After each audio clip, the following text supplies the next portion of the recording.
Hello and welcome to episode 30 of Mad Knitting. My name is Susan and my pronouns are she, her, hers, and I'm coming to you from Madison, Wisconsin. My YouTube channel is the place where I like to talk about making stuff, usually knitting, sometimes other crafts make their way in as well, and I'm just here to talk about it because I like it so much. I find that the intro is the hardest part of this whole endeavor of making videos, and maybe one of these days I'll get it down to first try out of the gate, but right now it just feels awkward. Like, how much do I say before it gets too redundant? How much information should I give about what this is about and who I am versus just letting it kind of come throughout the video. I don't know. One of these days I'll figure it out. Anyway, today is Thursday, January the 5th, 2023. This is my first episode of the year, and I've got a few things to talk about. For one thing, we're just coming off the holidays. It feels like a million years ago now, but we did take a big old long road trip over the Christmas holiday, longer than we originally intended, in fact. So just to back up a little bit, I live here with my husband and my two teenage kids. We're in Madison, Wisconsin, and I have family in Kentucky and Southwest Virginia, and all of my in-laws live in North Carolina. So if we want to see them, it's a whole lot of driving, and it's usually like a pretty big production. We have to take at least a week or a little bit longer to make the rounds and see everyone. So we do that every few years around Christmas time. We either go there or sometimes somebody will come up and see us. So this year we figured it was our turn to do the big trip. Well, our intention was to leave the Friday before Christmas, stop over in Kentucky, go to North Carolina for a few days, come back to Kentucky for a few days, and then come home. Well, shortly after I made my last video, which was the Monday of that week, we checked the weather forecast and we're like, oh crap, there's this huge winter storm moving throughout the whole country and it's going to hit our area like Thursday afternoon. So our choices were either, we didn't want to cancel the trip, but we were either going to have to delay everything, which would have meant a whole lot of driving and not a whole lot of visiting time, or leaving earlier. So we decided to do the latter, which meant I had to use up every last scrap of my vacation time to add on the extra days. We were rushing to pack and get ready. We were rushing to get all the food out of the fridge, that wasn't going to keep for the 10 days that we were going to be gone. I didn't have all the evening time that I had anticipated to finish all the last minute knitting I was doing. So, it was the safest option. It was a good thing we left when we did. Even though the blizzard didn't hit Madison as hard as they had predicted, there was not as much snow as they originally thought. It was still very cold and very windy and pretty icy. So it's a good thing we left when we did. But it also meant a couple of extra days of family time, which was long. It was good, but it was long. And it meant everything felt kind of hurried. So by the time I got back, we were all just like kind of done mentally, just ready to introvert day and night for a couple of days. Even my son, who is not that introverted really. Anyway, so that was our holiday. My birthday is December 29. So it's that awkward time between Christmas and New Year's when people are kind of sick of parties. They're definitely sick of sweet things. I have to admit, it's a little bit of a pet peeve of mine when people say things like, oh, the week between Christmas and New Year's is like this nothing week, it doesn't count. And it's like, well, some of us have birthdays to celebrate then. But of course, I've never known it any other way, and it's fine. I got to spend my birthday with my family unit, plus my parents and my brother and his daughters, my little nieces.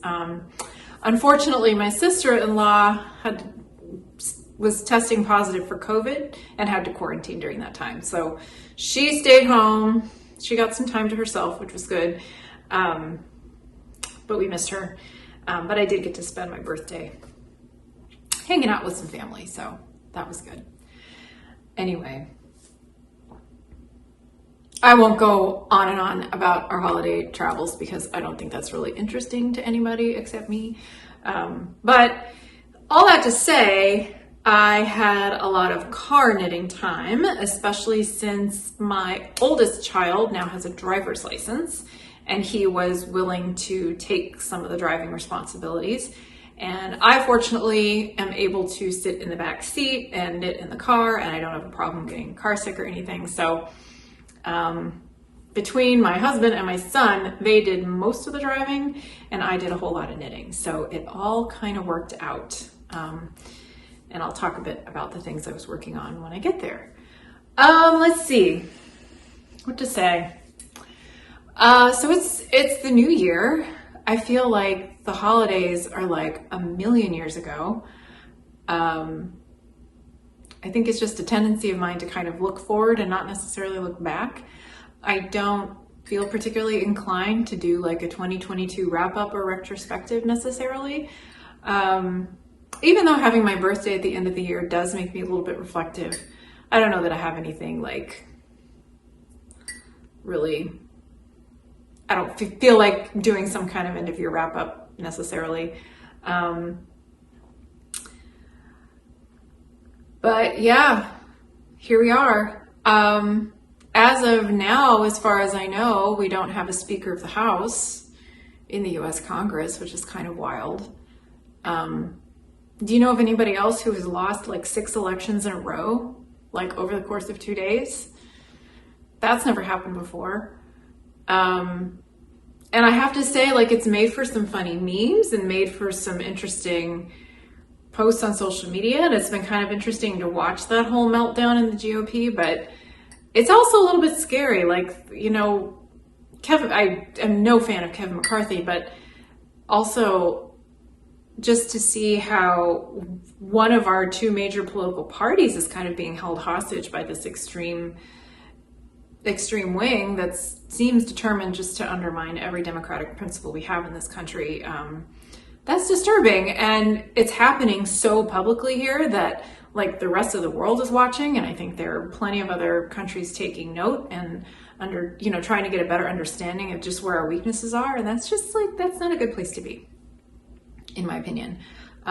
Tomorrow also is January 6th, which is of course the 2-year anniversary of our former president trying to take over, like leading an insurrection and a coup and trying to overthrow the whole democratic process because he didn't win and he knew it. And that was a really awful, scary day, and we made it through by the skin of our teeth, right? And yet he is still walking around a free man. I know there's a bunch of lawsuits and stuff pending, but that just doesn't seem right to me. So anyway, I've just been thinking about that. In my channel, I talk about mostly crafty stuff, but obviously I do insert some social and political commentary here and there. I try to keep it brief. I try not to rant and rave. I'm pretty clear about where my position on certain issues. I think it's important to be upfront about that. But I also feel like I need to keep it reined in so that I'm not just spouting off for no reason. And I try to keep it also either relevant to a project at hand, which sometimes it is, or if it's something just too big to ignore, like what's happening right now in our nation's capital, then sometimes I'll just comment on it. So that's all I'm going to say about that at the moment. Before I get into the projects and different things that I've been working on, I would like to reflect a little bit on the whole idea of New Year's resolutions, or the kind of thinking that we're doing at the beginning of the year. It's a good opportunity in some sense for a fresh start, to try to instill some good habits or change behavior if we think it's not working for us. But there's a lot that's also kind of problematic around that, and I've just been thinking about that a lot lately. I know that I talked about some of this a year ago, so hopefully I'm not being too repetitive here. I honestly did not go back and watch that episode, whatever it was, so I don't even remember exactly what I said. But I think it's important for us to be realistic about what kinds of changes we can expect from ourselves and be kind to ourselves and just try to engage in as healthy behaviors as possible. So that's kind of where I've been thinking. I don't know if New Year's resolutions, like in the strict sense, are a thing anymore. Like, I don't know if I ever have made a real New Year's resolution or not. I don't know anybody who has that has like stuck to it. I certainly see a lot of things online about people making intentions for the year, which feel like resolutions to me, just a little bit gentler. I see a lot of people choose a word for the year. Honestly, none of that works for me very well. And it's fine if it works for you. Just for me, it feels a little bit forced and artificial, but that's not a judgment on anybody else who chooses another way to approach the new year. I would say that a lot of that has to do with kind of the stage I'm at in life. So my birthday was last week. I just turned 44. I'm a middle-aged woman. I'm pretty set in the kinds of routines I have for myself. And I will say that this has taken some work. I have spent a lot of time or committed a lot of energy and time to finding the habits that work for me to be healthy in terms of what I feed myself, how I move about, the physical activity that I undertake, the kinds of hobbies that I enjoy, the way I've worked really hard to try and balance, work, professional time, leisure time, family time, and I haven't found it yet. I haven't found like a perfect solution, but I've worked a lot at that, and I'm in a much better place now than I was even just a few years ago. So having said all that, I don't feel like I'm at a point right now where I'm like, okay, it's the beginning of the year. I need to make this change so that I can feel better. It's just kind of been a slow evolution for me. So if you're not at that place, my wish for you is that whether it's the new year or not, whenever you're watching this, that you can find the habits that, find the things that make you feel good, that make you feel better about things, and that make you feel healthy. I think that's important for everyone, kind of no matter where they're at in their life. I will say that if you know me or if you follow me online or if you've been watching this channel, you may know that I spent my early adulthood studying music, and I did that professionally. I taught piano, performed, and was like a coach, accompanist for a really long time. And that was my profession and I loved it. But 5-6 years ago, I was hitting a wall and I realized that I was getting burnt out, that for various reasons having to do with family and schedule and just the reality of being a music professional in the city where I live, it just was not working for me anymore. And rather than get to a point where I was too resentful and burnt out to enjoy anything, I decided I needed to make a change. So 4.5 years ago, I went back to school, did something completely different. And that was a huge adjustment. That took more adjusting actually than I was kind of anticipating. I thought, I need this change. I'll just do it and it'll be fine. And it wasn't. That took a lot of process too. But anyway, I'm in a better place now than I was 5 years ago. So all that to say, I don't need a word of the year. I guess that's my point. But the other thing I wanted to mention, this is all relevant to crafting because a lot of the intentions or resolutions or whatever you see around this time is often people like resolving to knit only from stash, not buy anything new, or they'll develop these elaborate rules and tracking systems for themselves because, you know, ultimately what they need to do is reduce what they have on hand. I actually watched a video of a pretty famous YouTube person talk about how she had reduced her stash to basically nothing by the end of 2022, which good for her. That's not the point I'm at. But I just think that when it comes to stash and the way we feel about it, it is such a personal thing.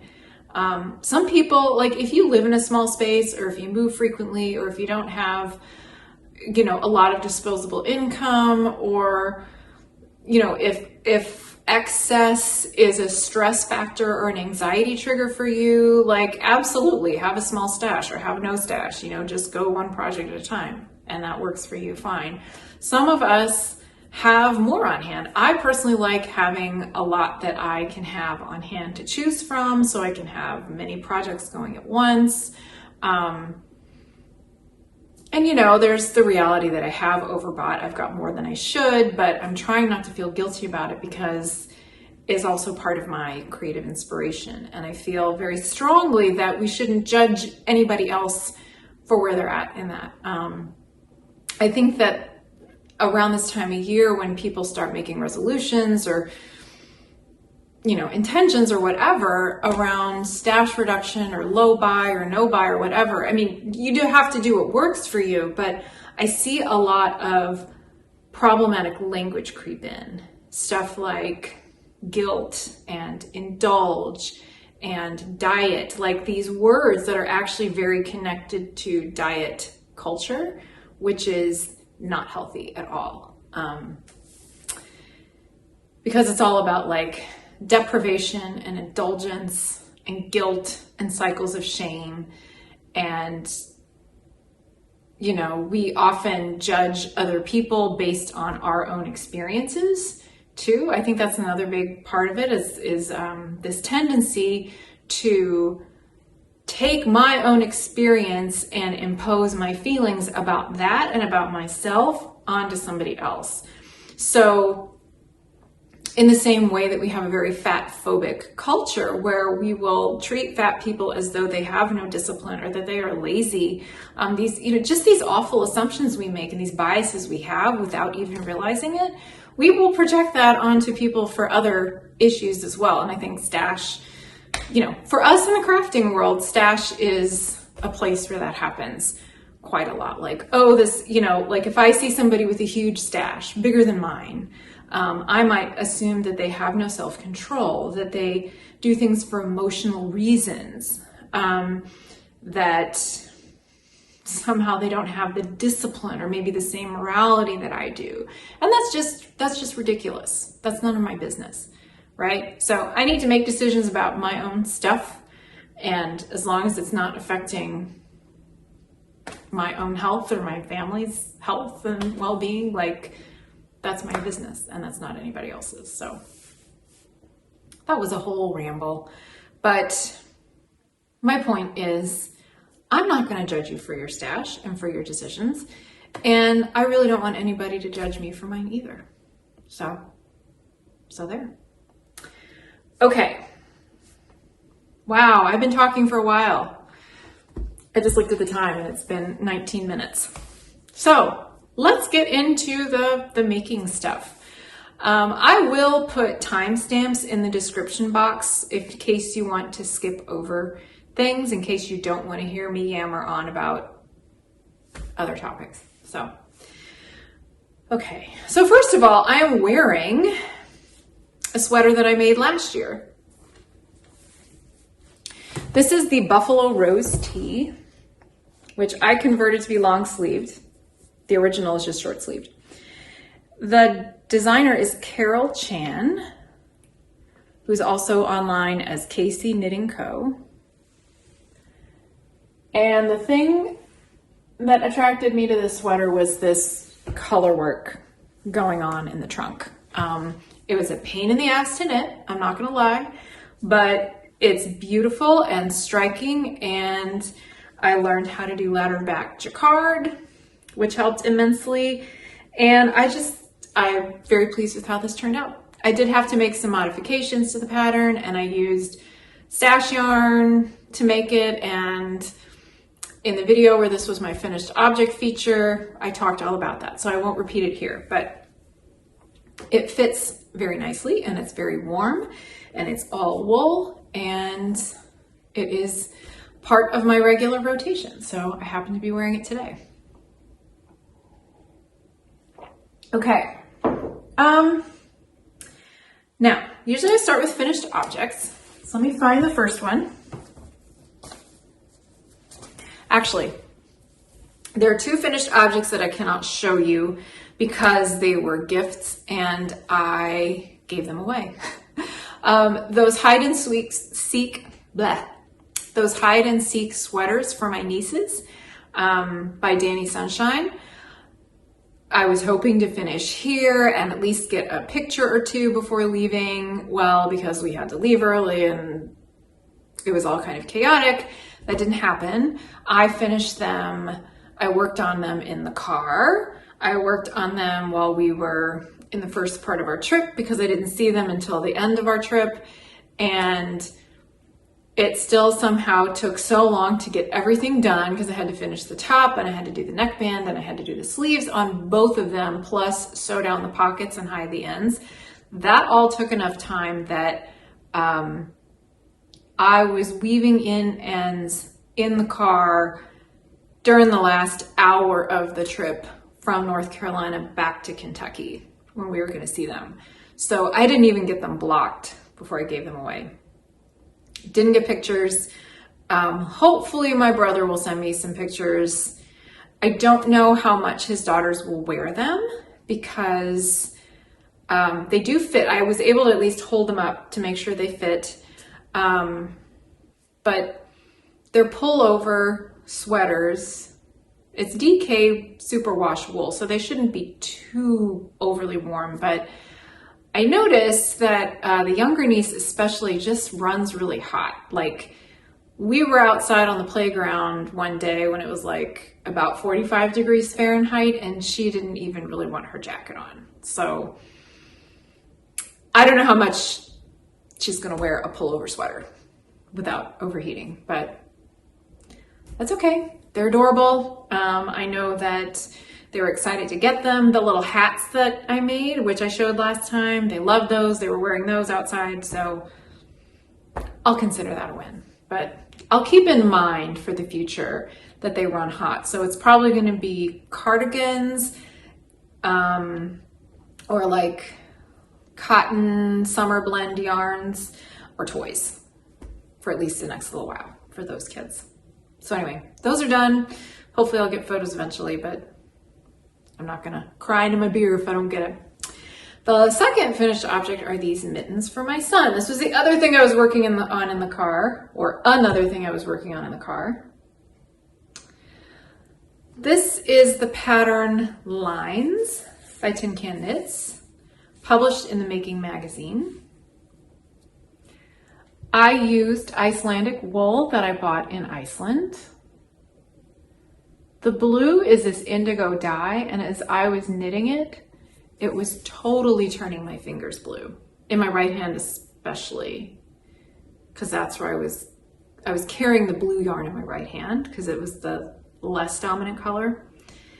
And I even noticed I was wearing like a light colored pair of pants in the car, and I noticed even the yarn as it was like kind of scraping along the side of my leg was leaving a little bit of blue on my jeans, which was kind of weird. But the weird thing is that when I soaked these later to block, there wasn't that much blue in the water. And you can see it, I don't think it bled over onto the gray yarn, which is undyed. So that's kind of odd. I guess indigo dye, that must just be a quality of, or property of indigo. If you know something about it, let me know, because I don't know much about it. The yarn's a little bit scratchy, which I've noted before, but I think that means it'll be hard wearing and hopefully very warm. Not that it's very cold right now. You know, we left town early to get ahead of this huge winter storm, and then it was a little bit less snow than they anticipated. And then before we came home, it warmed up to like 60 degrees. So when we got home, there was hardly any snow left on the ground. And I, for one, am very disappointed. Because if it's going to be winter, we might as well have snow. So this is what the mittens look like. You can barely see it. This is a thing, I don't know if it's the yarn or my knitting or what, but the lines pattern, there's like these different charts. So it's not just vertical stripes for the whole mitten. There's like different breaks in it, almost like dots and dashes of Morse code.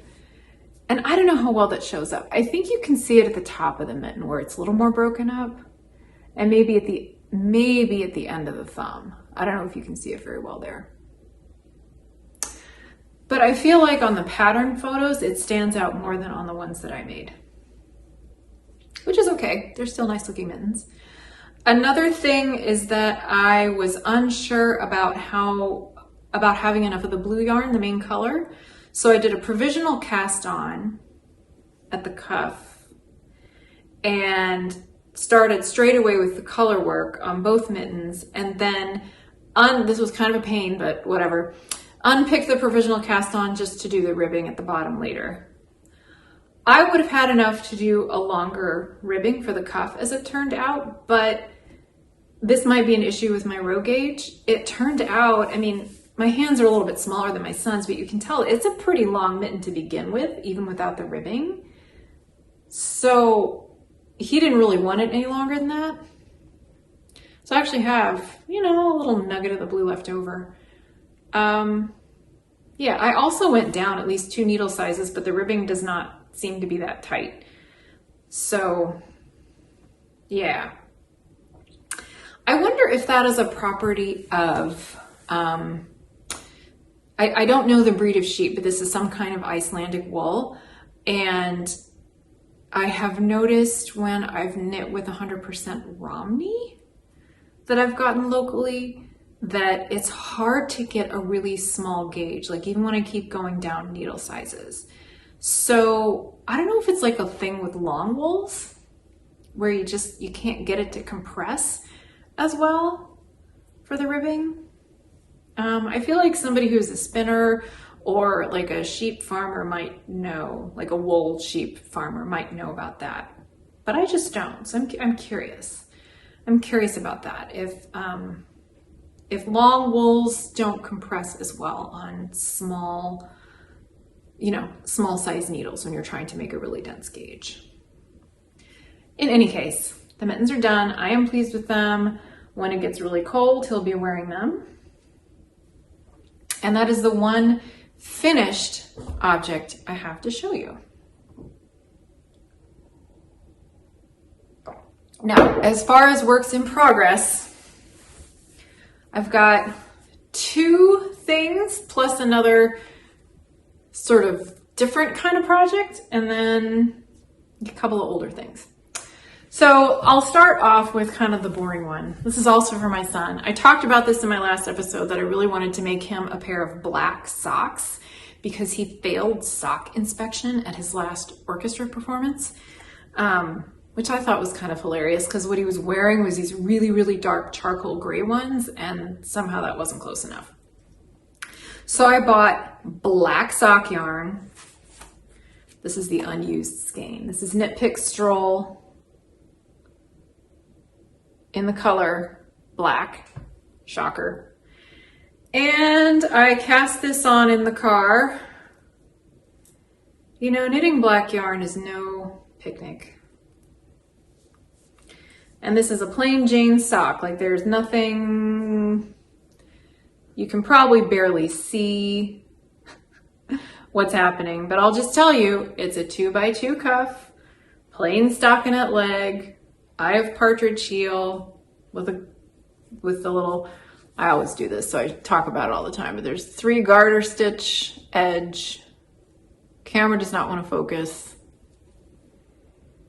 Not like you can see it anyway. Anyway, it's a plain black sock.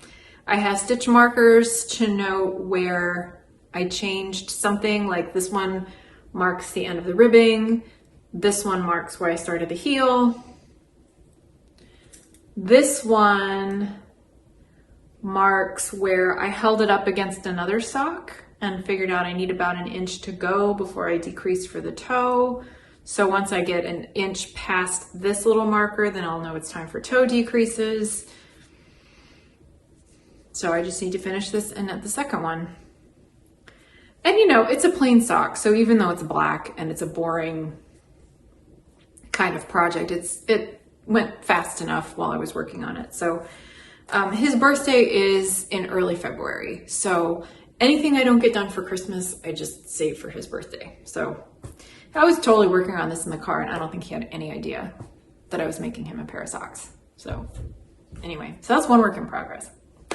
The second one, I'm actually pretty stoked about. So I don't typically participate in knit-alongs or make-alongs, at least not the ones that have a lot of rules, because I have followed enough rules in my life. I do this for my own enjoyment. I don't need a lot of that external motivation. We'll just say that. So the exception is the Yarniacs knit-alongs. They have 2 big ones, typically. They're pretty seasonal. So the one that's going on right now is called the Self-Indulgent Knit-Along. And the only sort of parameters on it are that it starts in the December solstice, which this last time was on the 21st, and it will wrap up on the March equinox. So it's seasonal, no matter where you are in the globe. You know, of course, for me, it's winter solstice to spring equinox, but that would be the opposite for somebody in the southern hemisphere. So anyway, it's got that time parameter. And the only other rule is that this project has to be self-indulgent for some reason. And I love that they use the term self-indulgent instead of selfish, because I feel like selfish has connotations like you shouldn't be doing it or that you should feel bad about it or something. And no, this is all just, you should really, really want to make this project because the yarn is something you've loved to work with, or because it's a pattern you've been wanting to make, or whatever it is. Self-indulgent. So for me, I decided that I wanted to make a cowl. It's been a while since I've made a cowl, but I really like them. And the one I settled on is actually by the same designer as the sweater I'm wearing.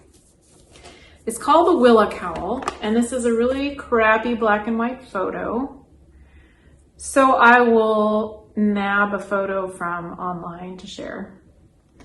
But it's this fingering weight color work design, and she uses a gradient set. So you've got a background color, and I think the gradient set she uses has 3 different gradations of some color. So if you follow her charts exactly, you'll be changing colors a lot. I decided to use this lovely hand-dyed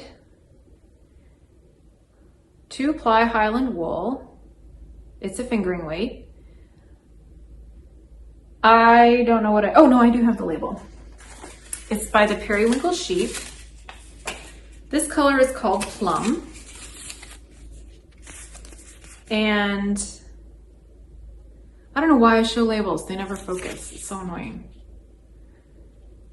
Anyway, the lovely, lovely surprise was that in the end of 2021, a package showed up in my mailbox that I had not ordered, that I didn't know about, and it had 2 skeins of this Periwinkle Sheep Highland yarn. This color and another one called, I think it's chili pepper or something like that. So it's like sort of kettle dyed red, kind of an orangey red. It's really, really pretty. But It's kettle dyed, so there's a little bit of slight variation in the color. And the other cool thing about this Highland wool, if you can see, there are parts where there's sort of a barber pole effect with a dark natural color that gets integrated every so often. So when you knit it up, you end up with this kind of cool looking variegation.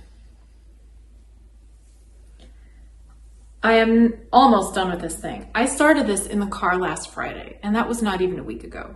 It feels like it was a month ago, but it was not even that long. So you start with the provisional cast on. You knit this big old tube with all the color work, and then you'll graft the two ends together to make a continuous cowl. And you also, there's the option of twisting it, so you've got like a Mobius thing happening, which I think I will do. She highly recommends that before you graft it, you do a thorough soak and block, which I will do because I want to see exactly how long it is before deciding if I want that twist. Because if it's like too tight, I don't think I'm going to like it. But this was total potato chip knitting. So if you look at it, you can see that, you know, there's such variation in the color work. So this little sort of checkerboard pattern comes up every so often. It goes in between these motifs. But the rest of it, there's 1, 2, 3, 4, 5, 6 motifs. 6 motifs, there we go, now it's focused. Interspersed by this checkerboard situation. And you do all of that twice to get the full length of the cowl. So it really does not get boring. And I, like, if you look in this kind of arrow thing, you can see how it's darker in the middle. That's that part of the yarn where the darker ply is integrated. And if this is just turning out better even than I imagined for it. So if you're she actually has 2 sets of charts. So for each of these repeats, if you're using a gradient set, so you're switching the contrast color out, you would have to pay attention to which chart, you know, like whether you're going for the, you know, the darkest shade in the middle of the arrow or the lightest shade or whatever. Since I was just using 2 yarns total, that didn't matter. My main color is Knit Picks Palette, which I chose because it is similar in construction and yardage and feel to the periwinkle sheep. I bought 3 skeins and this is my second one, so I've got plenty extra. This is the color Finley Heather, which is sort of, I mean, it's obviously neutral, very light color. It's sort of grayish beige, definitely leaning to the cooler side of beige, I think. And I really love how it goes with this purple. So, I mean, except for grafting, that's all the yarn I'm going to use. And I've got all this left. So I don't know what to do with the rest of it. We'll see. This is one reason I have a big stash, y'all, is that I will get stuff for projects and not really understand how much I'm going to have left over. I also tend to buy for projects that I don't have time to make, but I think I'm going to have time to make. So it just kind of builds up. That's the other way I have stash. That, and sometimes I find online sales and find I can't resist them. I think I will try to resist that this year though, because I do need to reduce what I've got. It's just taking up too much space. Anyway, so this is very self-indulgent because it's for me. I don't need another cowl, but I really wanted this. And I think Karel Chan is such a interesting designer. I mean, she comes up with stuff you don't, you know, that's pretty unusual. I mean, like this whole buffalo plaid situation, I think, with the rose and everything, I think was really cool. So highly enjoyable. I highly recommend this one. Yeah, so I just need to block this and graft it, and I'll probably have a finished object next time. Those are all the whips that I have, the works in progress that I have begun since the last video I made. I have a few ongoing ones that I don't like having too many things in progress because it tends to make my brain feel cluttered. So there are some other things I need to finish, but there's this other work in progress that I didn't start, but I said that I would finish. So this is for my mom. I think I mentioned this last time, that she had started a sweater and was getting frustrated and wanted me to finish it for her. Because she had ripped it out and started over so many times and just was getting frustrated. So here it is. It is, what is this? She printed out a whole bunch of pages. Yeah, it's a pattern from Swan's Island, and it's called the Weekend Women's Pullover. It's really nice. It's got this really cool cable panel on the front and the back. It's knit bottom up in one piece, which is part of the issue actually. And then you split for the armholes, and then you do the sleeves in the round, and then you go back and forth for the cap. So putting it together is going to be kind of a pain in the butt, but that's okay. The reason I say that doing it in the round is kind of a problem is because this cable pattern is complex. Not these at the sides, but this panel in the middle. There's a lot happening. There's a lot to follow. And here, I'll keep holding it up. I think part of the problem is that for cables, you, very often you'll have at least one rest row or one rest round in between cable crossings. So even if you have something that's traveling over several stitches, you'll do a crossing and then you'll do a round of just knitting, or just knit some purls without any cable crossings, and then you'll do the next cable crossing. And sometimes it's hard to see if it's time to do that cable crossing or not. I hope that's making sense. If you're doing something in pieces back and forth, it is much, much easier to keep track because you're only going to do those cables when you're on the right side of the work. And when you're in the round, you're always on the right side of the work. So she kept getting frustrated, kept ripping back, making mistakes and ripping back. And so I said I would do it for her. Now,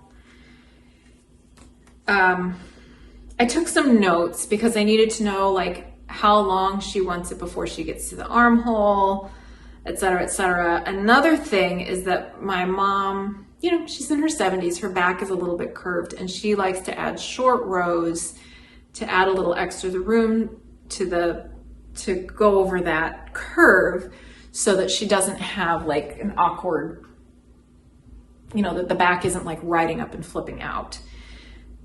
So I made notes about how many short rows she wants and at what point vertically they should happen. But that also means that I'll be doing on the back, if I'm doing short rows, that'll means that I'll be at a different point in the cable chart for the back than in the front once I get to that point. So it's complicated. I'm also looking, okay, here's another thing. She hands me the sweater and she's telling me all about it. And she says, now I know I messed up in the charts somewhere here, and she's sort of vaguely gesturing to the middle of the piece that I'm holding. And I'm looking at it now and I'm seeing a cable mistake way down at the bottom. So I have to decide, am I going to rip back to to the vague spot where she said she saw the mistake, or am I just going to start the whole thing all over? It might be the latter, because I have a hard time. If I can see a mistake, I can't really cope with it. So I'm a bit of a perfectionist that way. Plus, if you get off in the chart on one side and the other, then you're following different charts, and it's just it might just be easier for me to start over. But she has knit most of the sleeves, so I won't be knitting the entire sweater. So anyway, this is another work in progress, and I haven't touched it since we got home. We had a long trip. I've had a long week. It's hard coming back to work after a break. It's really hard starting the new year. I decided this week I'm going to be easy on myself and basically just knit that cowl. But soon I'm going to tackle this and figure figure it out for her. So those are the works in progress. I still have holding over from last year, things I thought I might finish, but I didn't, that I want to get done before I start another major project for myself. I still have 2 sweaters to finish, including one with a steek, so that'll be interesting. I still have a pair of socks to finish for myself. And I'm always thinking about future plans. And they're always changing, so I'm kind of hesitant to share about them here. So maybe I'll wait until I actually start them before I share them. Plus, I've been talking for 45 minutes, and I think that's getting plenty long. Before I wrap up, though, I did want to talk about sewing just a little bit, because one thing I was going to say when I started my whole spiel about resolutions and about how I don't do them is that despite all of that, when I was thinking about what to say today about that on this video and how to approach this whole topic, I did think a little bit about the year generally, 2022, and what I might have done differently if I could have. And there were 2 things that stuck out to me. These are not like big things or majorly negative things, but these are things that I wish I would have had more of. So one of them is gardening. I did not keep up with my garden as well as I would have liked over the growing season. Some of that was because we took a big trip in the middle of the summer, which I knew about. I mean, you know, that was like a planned thing, but when we got back, I had COVID. That took a little bit to recover from. I also had this big bike ride in August, which took up basically all of my weekend time training for it. And then in the beginning of September, I had gallbladder surgery. And so for weeks, I was basically out of commission and couldn't really do anything physically strenuous as I was healing from that. So some of the garden just kind of got left to whatever nature willed. And I would like to be a little more on top of it for this year. So that's one thing. I want to be a little more, I always start the year with the intention of like planning the garden a little better and then kind of letting it go wild. And this year, maybe this time, I'm not going to do that. So gardening's one thing. The other thing is sewing. My fabric stash essentially did not change in 2022. I did finish a few little projects for my nieces and I made a few project bags, but other than that, I didn't do a whole lot. And I'm sad about that. I would like to sew more. I have a lot of fabric, and once I get in the rhythm of it, I enjoy sewing. It's just really hard to get in the rhythm of it. A barrier is sometimes if I want to use the serger and I can't get it to work the way I want, or if my crafting space is a mess and I can't work down there. So part of it's using up a little more of my stuff to clear up some more space, keeping it clean, and just kind of making a more regular habit of it, I think, so that it doesn't feel like such a big deal just to get something started. But I did do one project, and I'm going to show you. This is another thing I thought I might give my son for Christmas, but I didn't get it finished because we left 2 days early. He has a pair of pajama pants that I made him last year. The pattern is by Thread Theory, and I don't have it with me, but I'll put in a picture here. It's just like a basic pair of men's pajama pants. And they have these different options, like a false fly in the front and some back pockets and some stuff that I don't do. But he wears his all the time. So I thought I'd make him another pair so that when the first pair gets kind of skunky, he can put them in the wash and have a clean pair. So I went to my favorite local quilt shop, which is called Blue Bar Quilts. It's in Middleton, so just west of Madison. They're just, oh my gosh, the owner, Gail, is just such a lovely person. The first thing they did when they opened the location was to make little signs for the bathrooms, like little quilted signs of a picture of a toilet that had like a pride flag to show that the bathrooms were gender inclusive. They have a big fundraiser for a local organization that supports gay and trans youth. It's just a lovely lovely place, and they have a lot of nice fabric. So I went there to see what they had on hand for flannel, and it wasn't a lot, but they did have the very end of a bolt was this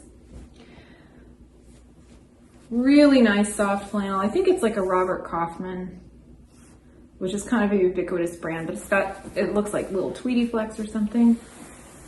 But it's really soft and should be very comfy. So the pair that he has still fits, so I just made exactly the same size. And when he wasn't looking, I measured the waist to do the elastic, although I won't sew up the casing for good until he's tried these on.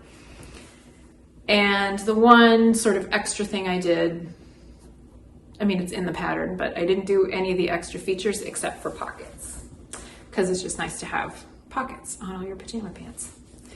So these are for my son, his birthday present. And I think he'll like them because they're dark gray and they look very similar to the other pair he has. This is a good pattern with one notable exception. I mean, the pieces fit together fine. The instructions are very clear and very thorough.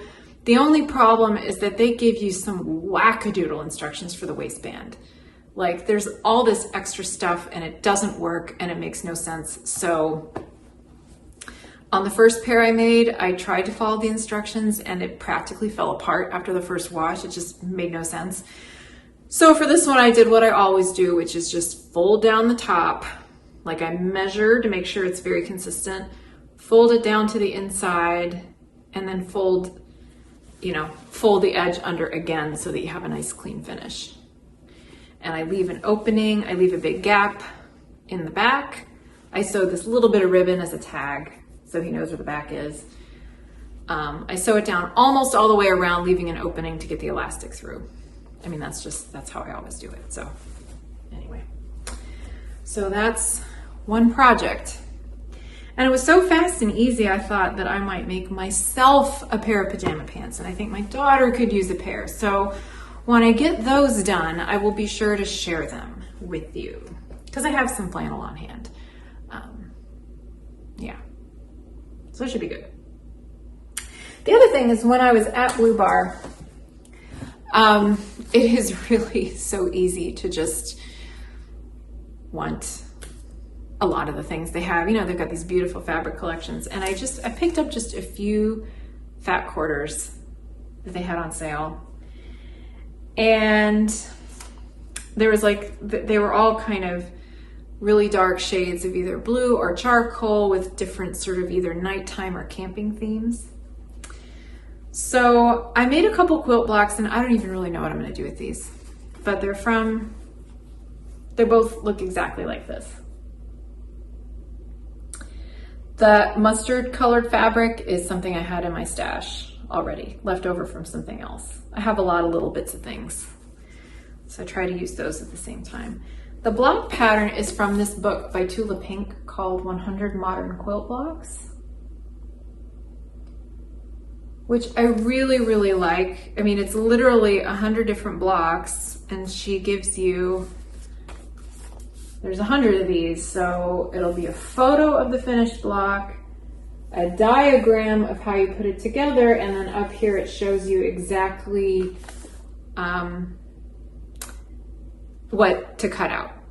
You know, so 2 pieces that are 2 by 6 inches or whatever. And each of these blocks has a finished size once you've eliminated seam allowance, I think of 6 inches. So it's just fun to look through this book and choose different blocks.